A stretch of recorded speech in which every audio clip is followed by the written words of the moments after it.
Ini bukan hal yang mustahil, Pak Gatot, dan tidak dilarang oleh konstitusi, Prof. Ikra. Melakukan suatu yang disebut gelombang massa people power, mungkin itu bukan hal yang dilarang oleh konstitusi. Jadi ini buat Dek Gibran, teruslah jalan, jangan pernah takut, karena pemuda itu adalah menjadi pion ya, yang di depan, dan insya Allah kita bersama-sama, bukan mendorong Anda, tapi kita bersama-sama di depan untuk terus menggelorakan ini. Kalau kita melihat dalam konteks kekinian, memang saya sependapat dengan para pembicara tadi bahwa kita tidak bisa lagi mentolerir rejim sekarang. Karena sekali lagi, kalau kita melihat angka kemiskinan begitu besar, kemiskinan yang terjadi di Indonesia bukan karena nasib, Pak Arcebino. Bukan karena manusia Indonesia tidak punya SDM yang begitu besar sehingga dia miskin. Tapi karena kenapa dia miskin? Karena ada pengelolaan sumber daya alam yang tidak dilakukan secara adil. Dek Gibran, silahkan maju terus, kita akan dukung sepenuhnya bahwa kita tidak bisa membiarkan rejim ini untuk melangsungkan atau melanggengkan pemerintahan ini. Karena kalau kita membiarkan, itu sama dengan artinya kita bunuh diri.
Bismillahirrahmanirrahim. Assalamualaikum warahmatullahi wabarakatuh. Terima kasih para senior-senior yang ada di sini, para pembicara, Pak Arcebino. Saya ingin kembali sedikit ke belakang karena adik-adik mahasiswa saya lihat butuh informasi ini dan butuh dorongan ini. Seperti tadi sudah disampaikan Pak Ikra, tahun 66 itu adalah sebuah gerakan yang menumbangkan Orde Baru. Kemudian dicoba di tahun 74, teman-teman kita Pak Hariman lewat malaria. Nggak berhasil, Soeharto belum jatuh pada saat itu. Ingin menumbangkan Orde Baru. Tahun 1988, saya di situ ada dan saya mencoba. Tahun 88 ada dua isu yang kita pakai pada saat itu. Kenaikan BBM dan pemberlakuan Undang-Undang 14 tentang lalu lintas. Alhamdulillah gerakan itu berhasil menangkap saya dan memenjarakan saya 1 hari di Kodim Makassar. Dulu namanya Pak Gatot, itu kalau di lapangan itu yang paling serem kita hadapi garnisun. Jadi belum ada polisi dulu, garnisun yang paling berbahaya. Jadi sempat 1-2 hari saya ditahan di situ tanpa proses pengadilan. Dan alhamdulillah saya keluar karena hanya 1 kata Pak Gatot. Waktu saya diperiksa, tinggal di mana? Saya bilang sama pemeriksanya, cerita ini ditahu sama Pak Muldoko karena peristiwa ini Pak Muldoko baru keluar dari Akabri, masih Letnan 2 atau Letnan 1 pada saat itu. Ya, dia kebetulan bertugas di Makassar, bertugas di Garnisun. Ada yang menarik, waktu saya diperiksa hari terakhir sama prajurit ya yang periksa kita. Pak Abraham tinggal, Abraham tinggal di mana? Kebetulan pada saat itu saya aktivis mahasiswa di UNAS, saya bekas ketua senat. Hanya 1 kata yang saya jawab pada saat itu Pak Gatot. Saya tinggal di Jalan Cendrawasih. Jalan Cendrawasih itu kalau di Makassar mungkin Bung Arcebino tahu, itu kompleks militer. Kebetulan bapak saya tentara Pak, tapi bukan tentara dari Akmil, Akabri seperti Pak Gatot. Bapak saya ini tentara 45, tentara zaman dulu. Jadi tinggal di kawasan militer di Jalan Cendrawasih. Jadi ketika saya jawab sama pemerintah, saya tinggal di Jalan Cendrawasih, saya dipanggil. Kamu jangan bohong. Itu kan kompleks militer. Kalau kamu bohong, nggak lama saya tinju kamu, saya masukkan kamu di kolam. Ada kolam yang paling besar di luar. Tapi setelah dikonfirmasi betul saya tinggal di sana dan akhirnya saya dilepas Pak Gatot pada saat itu. Walaupun saya kena pukulan, udahlah benjol-benjol. Tapi saya bisa belajar dari situasi itu. Itu tahun 88.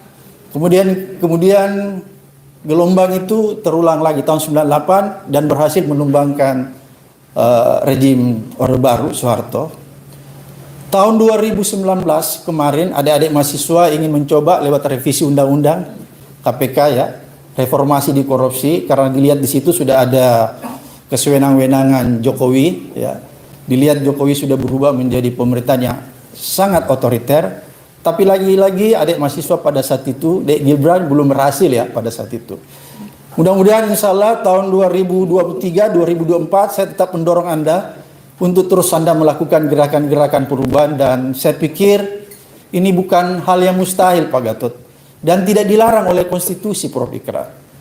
Melakukan sesuatu yang disebut gelombang massa people power, mungkin itu bukan hal yang dilarang oleh konstitusi. Jadi ini buat Dek Gibran, teruslah jalan, jangan pernah takut, karena pemuda itu adalah menjadi pion ya, yang di depan, dan insya Allah kita bersama-sama, bukan mendorong Anda, tapi kita bersama-sama di depan untuk terus menggelorakan ini. Itu yang pertama.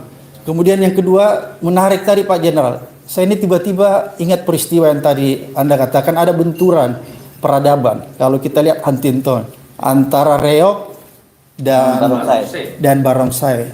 Ketika saya jadi ketua KPK, saya diundang yang namanya MICC Malaysia. Ya, Malaysia Anti Corruption Committee. 4 hari saya berada di sana. Hari keempat saya dijadwalkan ketemu Najib, yang Perdana Menteri yang sekarang ditangkap. Ada sesuatu yang menarik. Selama ini saya selalu bertanya-tanya, apa kelebihan Malaysia ini sehingga dia begitu cepat mengalahkan kita. Tahun 1987 ketika pertama kali saya baru masuk di Unhas, hampir sebagian besar itu mahasiswa Malaysia itu datang ke Unhas sekolah. Tahun 87, saya ingat tahun 87 Malaysia belum ada apa-apanya. Bayangkan Unhas yang ada di Indonesia Timur itu masih dituju Prof. Ikrar. Belum lagi kita bicara misalnya UGM, UI, itu menjadi yang sangat diidolakan di Malaysia. Maksud saya di Unhas saja mereka tuju, itu tahun 87. Kemudian saya berpikir kok dalam tempo yang waktu tidak terlalu lama, mulai tahun 2000-an, itu sebaliknya. Kita berbondong-bondong ke Malaysia. Kita udah tertinggal jauh. Saya bertanya-tanya apa kelebihan Malaysia ini sehingga dia mampu meninggalkan kita begitu lama. Dan Alhamdulillah pertanyaan saya ini terjawab ketika hari keempat saya melakukan kunjungan di MICC Malaysia dan ketemu Najib. Ada satu hal yang menurut saya ini mungkin yang terlewatkan yang dibuat oleh Indonesia sehingga kita tidak mampu berdiri di kaki kita sendiri. Apa itu? Jadi waktu Najib katakan begini, Pak Bram, kita punya undang-undang di Malaysia itu yang namanya, kalau diterjemahkan di dalam bahasa kita itu undang-undang proteksi tentang bumi putra. Ya, proteksi tentang bumi putra. Apa yang diatur di dalam undang-undang proteksi? Makanya saya tadi tertarik nih, peradaban ya, benturan antara Reog dan Barongsai. Apa yang diatur di undang-undang itu? Berbagai macam ya, aspek kehidupan, mulai dari ekonomi, sosial, budaya. Aspek ekonomi ada yang menarik. Di situ jelas-jelas diatur apa-apa saja yang bisa dikerjakan oleh bumi putra dan apa-apa saja yang tidak boleh dikerjakan oleh orang yang di luar bumi putra. Menyangkut pengelolaan sumber daya alam itu hanya bisa dikerjakan oleh bumi putra. Bisnis-bisnis yang UMKM itu hanya bisa dikerjakan oleh bumi putra, dan yang di luar bumi putra nggak boleh dikerjakan. Alhasil Najib bilang sama saya, ini tumbuh ekonomi yang begitu pesat di Malaysia. Masyarakat bumi putra, dia istilah pribumi sama itu tumbuh dengan besar karena seolah-olah mendapat mendapat proteksi dari undang-undang itu. Dan apa kata Najib? Pada saat itu PBB sempat memprotes undang-undang ini Pak Ikrar. Waktu di zaman Mahathir Muhammad. Jadi PBB menganggap undang-undang ini melanggar HAM karena memberikan proteksi kepada bumi putra. Ya. Oleh karena itulah pada saat itu PBB memanggil Najib si Mahathir untuk membatalkan undang-undang tersebut karena undang-undang tersebut dianggap pelanggaran HAM, memberikan privilege terhadap kelompok etnis tertentu, jadi dianggap melanggar HAM. Makanya saya tertarik dengan peradaban Reog berhadapan dengan Barongsai. Dan pada saat itu Najib tetap berkeras bahwa tidak akan merubah undang-undang ini. Dia tetap kokoh untuk mempertahankan undang-undang ini. PBB dan NATO pada saat itu, belum Uni Eropa, NATO pada saat itu mengancam Mahathir Muhammad, kalau undang-undang ini tidak segera direvisi, tidak segera dicabut, maka Malaysia akan mendapat embargo, baik embargo militer maupun ekonomi dan lain-lain sebagainya. Tapi Najib Mahathir tetap bertahan bahwa saya tidak akan pernah mengubah undang-undang ini. Maka pada saat itu Mahathir datanglah ke, sorry agak panjang nih supaya runtut, datanglah ke sidang umum PBB untuk menjelaskan apa isi dari undang-undang ini. Ada yang menarik ketika Najib berpidato di depan PBB itu, dia mengatakan begini, undang-undang ini bukanlah undang-undang yang melanggar HAM, tapi undang-undang ini adalah protection, memproteksi kelompok-kelompok yang rentan.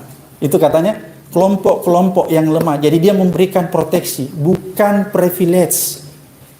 Kalau privilege itu kan memberikan keistimewaan terhadap kelompok-kelompok tertentu. Kalau kita memberikan privilege terhadap kelompok-kelompok tertentu, itulah yang dimaksud pelanggaran HAM. Karena ada orang-orang kelompok-kelompok tertentu yang diberikan keistimewaan. Tapi kalau kita melindungi kelompok-kelompok yang rentan, maka itu bukan pelanggaran HAM, itu protection. Dan ini juga dilakukan oleh Amerika, karena dia juga punya undang-undang tentang proteksi kaum etnis Indian. Australia juga punya undang-undang ini yang memproteksi kaum aborigin. Jadi ini nggak melanggar HAM. Dan Najib berhasil dari segi diplomasi meyakinkan PBB. Apa yang ingin saya katakan dari cerita ini? Kita mempersingkat cerita ini. Najib katakan sama saya, tahu nggak Pak Bram, apa hasil dari undang-undang ini? Kalau negara sedang mengalami tekanan ekonomi, krisis ekonomi, maka saya akan memanggil 50 orang terkaya di Malaysia, dia bilang.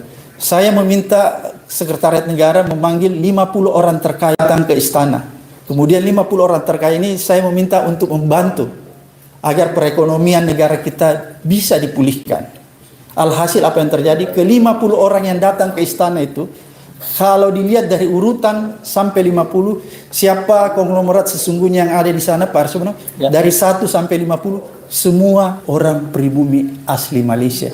Nanti di 51, 52 ke bawah itu ada keturunan India, Pakistan, dan Cina.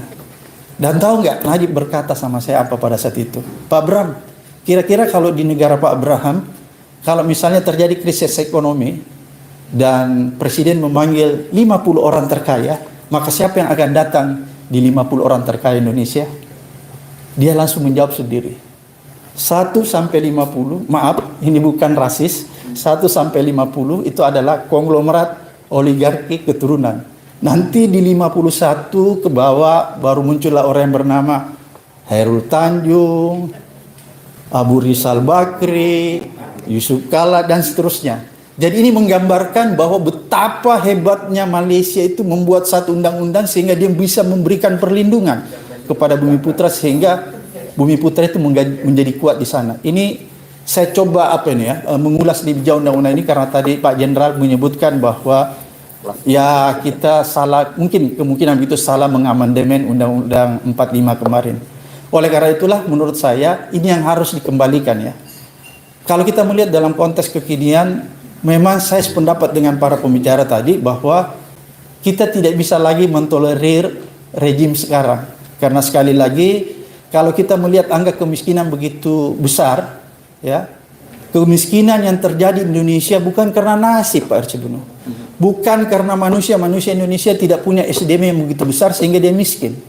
Tapi karena kenapa dia miskin? Karena ada pengelolaan sumber daya alam yang tidak dilakukan secara adil.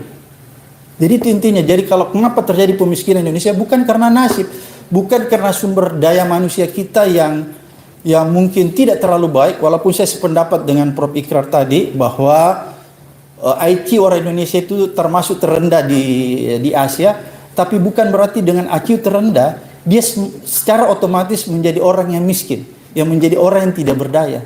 Tapi kenapa Indonesia menjadi negara termasuk negara yang paling banyak jumlah orang miskinnya, 28 juta, hampir 30 juta lah. Kecil mungkin Pak Gatot, tapi ingat angka 28 sampai 37 juta itu kalau kita lihat itu kan sama dengan besarnya jumlah manusia yang ada di Malaysia ya, 30 juta. Jadi itu besar.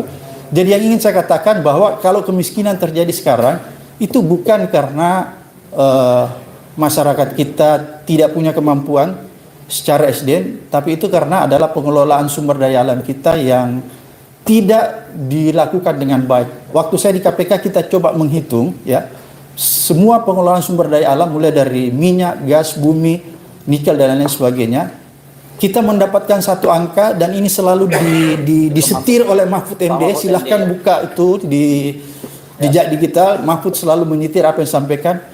Ketika itu kita coba menghitung dengan angka yang kita dapatkan dari sumber daya alam kita itu ada hampir berapa triliun kita bagi, maka sebenarnya orang Indonesia itu bisa mendapatkan pendapatan yang paling rendah. Kalau UMR kita di Jakarta itu kan 6 sampai 7 juta ya.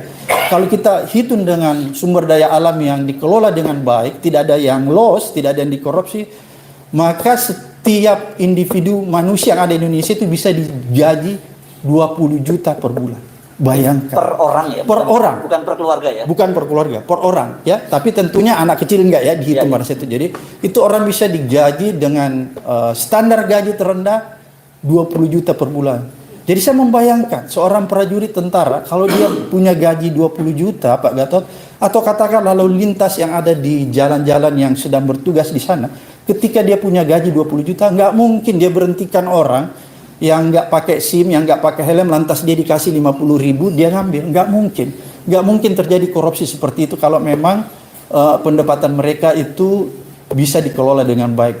Oleh karena itulah, saya ingin katakan, sekarang tinggal pilihan kita. Apakah kita ingin terus membiarkan negeri ini dikelola dengan cara yang tidak benar, membiarkan kemiskinan terus berlangsung secara masif, atau hanya satu kata, seperti tadi yang sudah disampaikan para senior, bahwa kali ini, hari ini kita harus menghentikan rejim ini agar supaya rejim ini tidak akan mengulangi lagi apa yang telah dilakukan, yaitu satu, merusak demokrasi, kemudian yang kedua, semakin sumburnya korupsi. Jadi saya ingin katakan, kalau kita mempertahankan rejim ini terus, maka itu sama dengan kita melanggengkan yang namanya rejim kleptokrasi. Oleh karena itu sekali lagi, Dek Gibran silahkan maju terus. Kita akan dukung sepenuhnya bahwa kita tidak bisa membiarkan rejim ini untuk melangsungkan atau melanggengkan pemerintahan ini. Karena kalau kita membiarkan, itu sama dengan artinya kita bunuh diri, dan itu diharamkan di dalam agama kita.